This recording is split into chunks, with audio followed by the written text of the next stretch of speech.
Dayton was thought to be the Cinderella story of this NCAA tournament, but stories don't win basketball games. The best teams do.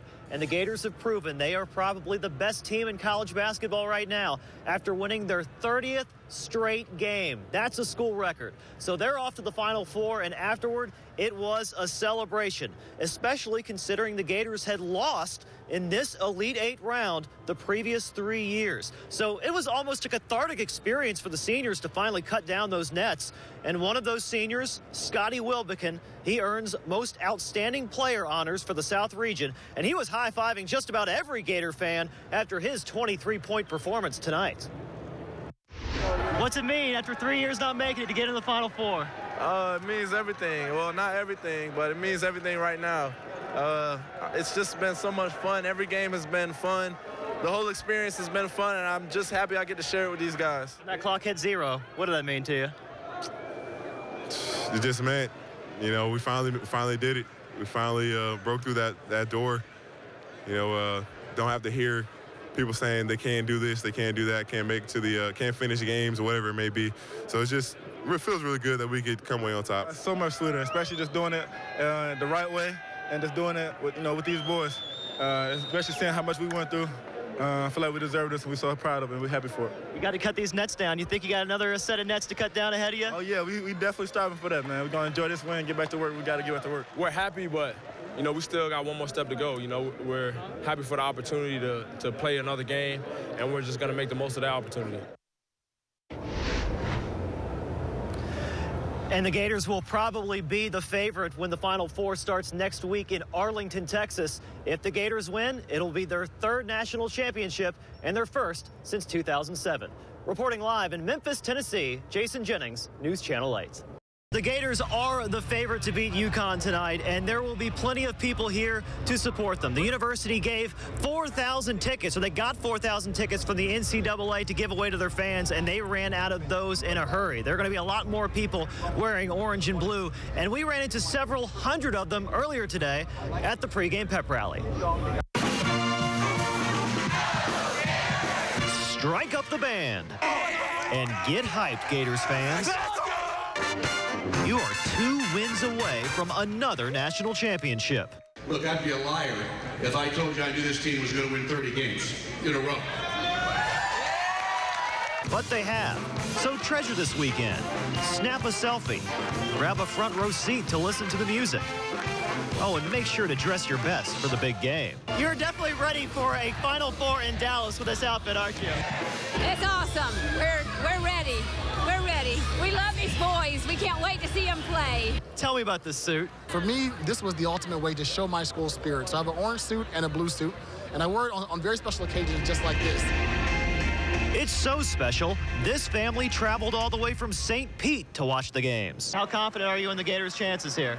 We are going to take it all. I feel very confident, feeling the spirit in the room at our university. We're going to win it all. This confidence and excitement for Florida basketball didn't exist when Jeremy Foley became athletic director 22 years ago. These are the type of things that are hard to do, and so when you're in it, you embrace it. And you can see the excitement in here today, and obviously we're pumped. We just want to go play the game now. We're excited, want to get going. You guys are here in full force. You're the difference. Trust me, you're the difference. Let's be the difference today. Go Gators. Probably the smartest move that Foley made was to hire Billy Donovan to be the basketball coach. He has the Gators on the verge of their third national championship. I think they had the experience to get by UConn tonight, and I also predict an all-SEC national championship game between Florida and Kentucky. Wouldn't that be fun? Coming up at 11, we'll have a reaction from the Gators locker room. In about 2 hours, we'll find out if it'll be a happy locker room or if it'll be a sad one, if their season will come to an end. Reporting live from Arlington, Texas, Jason Jennings, News Channel 8. Pretty interesting change of events. It looked like it was all Gators when they were leading 16-4 midway through the first half, but all of a sudden, UConn flipped the switch. They went on a big 33-11 run, and they just never looked back, and they went on to beat Florida for the second time this season. No other team can say that.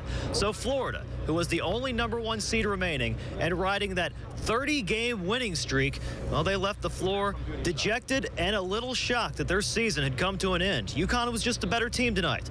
But the Florida seniors, who were finally playing in their first Final Four, well, they didn't expect that Final Four to end this quickly. After all the time you guys had tried to get to the Final Four and clear that hurdle, how disappointing is it that this is the outcome?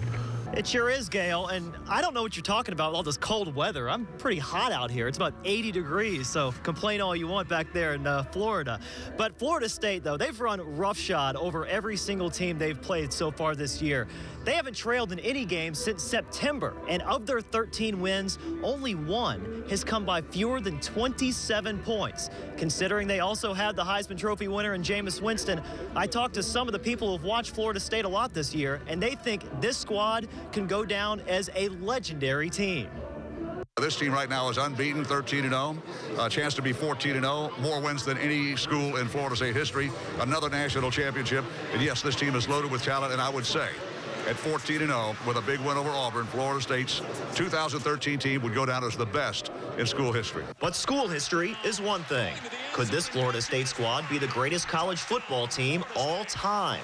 People have questioned the strength of schedule, but to destroy every team they played except one, like you said, and then to go undefeated, win a national title, I think they'd be right up there. And they have the margin. I think they would have the margin of victory record all time. And then again, to get it done against an SEC team, I think that's important. There were questions if they had played in Ohio State, would people have really validated what this team has done? But yeah, if they beat the best of the SEC, the team that beat Alabama, I think they'd be right up there. They're setting the table up for that debate about one of the greatest teams ever. I mean, look what they did in the ACC. I mean, they dominated everybody, including Clemson, who beat Ohio State. I think they're setting themselves up for and if they win the game in a definitive way, they're setting themselves up for that kind of discussion, for sure. And Florida State is the 8-point favorite tonight, but win or lose, if they score 28 points in tonight's game, they will set the single-season record for most points for any college football team in a season. So it's been pretty special so far, Gail, but it'll only really be special if they win this game tonight.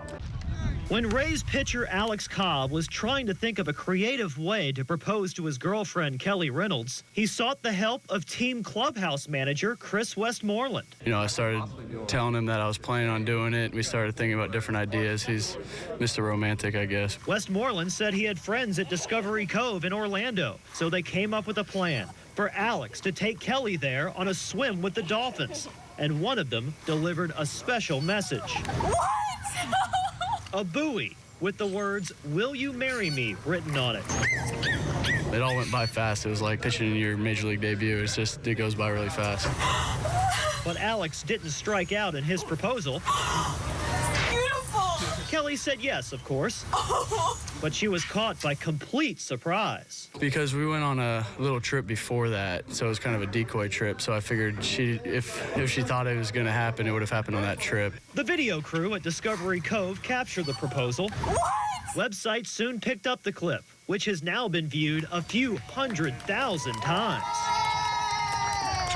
Didn't think I was at the point in my career yet where people would even care, you know, so I guess I was more surprised at the fact that people actually watched it. Now, Alex and Kelly haven't set a date yet. Her sister is also getting married soon, so they're going to wait a few more off seasons before they finally tie the knot. In Port Charlotte, Jason Jennings, News Channel 8 Sports. Oh, you just know Kathleen wants that district title and to break their 20-game losing streak to arch rival Lakeland. It's the Dreadnoughts who threaten first, though. Aaron Johnson looking for Garrett Connor. Oh, but he's out of bounds. Lakeland settles for a field goal. It's 3-0. Last minute before halftime, Kathleen finally breaks through on offense. Kevin Wilson to Marquise Zinnerman, first and goal. Then it's Wilson to Zinnerman again. Touchdown, 7-3 Red Devils at the half. Second half, all the bounces go Kathleen's way. Wilson picks up his own fumble. He finds Javon Harrison with the juggling catch. Harrison is gone, 73 yards, 14-3. The Red Devils can taste the victory. No more tradition, baby. This 2013 is Red Devils, baby. Then next possession, Wilson to Zinnerman again. Touchdown, 21-3 Kathleen, and the celebration is on. This is chance, baby. Yes, sir. Kathleen wins 24-3 to take the district title and their first win over Lakeland since Ray Lewis's senior year in 1992. You don't have to hear about the streak anymore. What does that mean? It means a lot, cause those guys right there, man, everything I asked them to do from January until now, they did it. They took my criticism, they took my hard coaching. District champ 2013, that's all I can say. In Lakeland, Jason Jennings, News Channel 8 Sports. Well, the last 2 weeks, people have asked me who I think is going to win the Super Bowl. But Sunday's game, it's Broncos versus Seahawks, two animal mascots. How can I make a better prediction than the members of the animal kingdom? So here it is. Take notes if you have to. It's animals from across the country making their Super Bowl picks. And please, no wagering. We begin in Sarasota. Hugh and Buffett the Manatees. Hugh picks the Seahawks.